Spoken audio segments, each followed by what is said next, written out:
In the heart of a desolate forest, where the fog clung to the trees like a mourning veil, a crumbling cabin stood, neglected and decaying.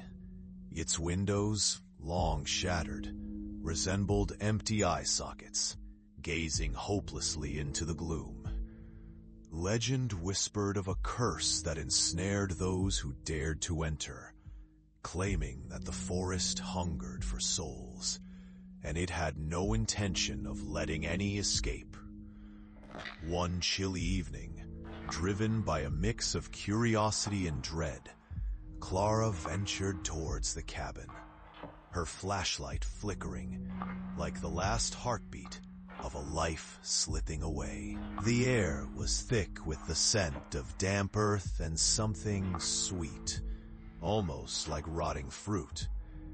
As she stepped over the threshold, the door creaked ominously, sealing her fate.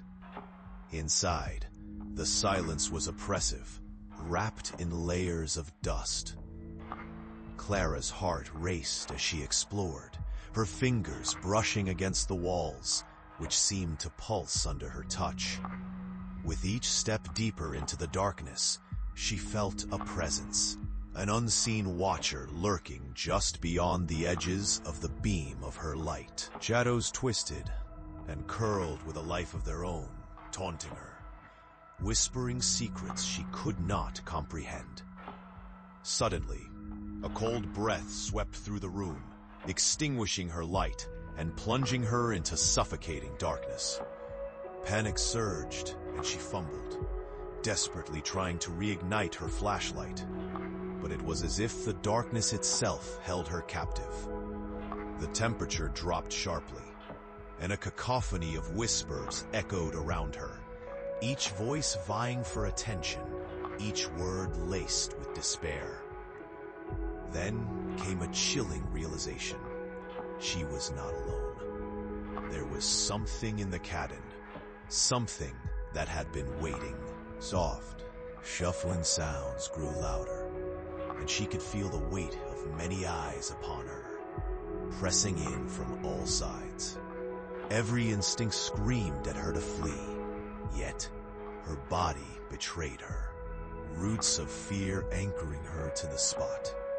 In a moment of clarity, Clara turned her gaze to the dim outlines of the room. Faded portraits hung on the walls, their faces twisted in silent screams, eyes wide with terror and recognition.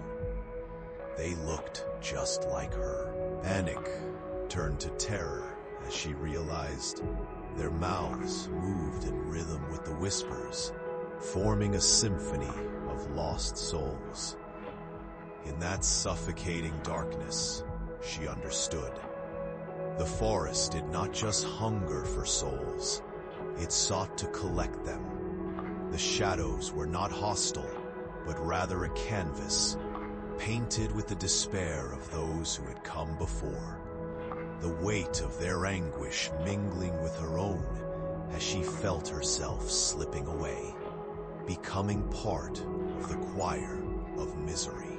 The fog enveloped the cabin as she faded into the shadows, her reflection joining the others in an eternal lament. Outside, the forest whispered on, waiting patiently for its next visitor. A hunter, cloaked in a veil of mist, forever watching, forever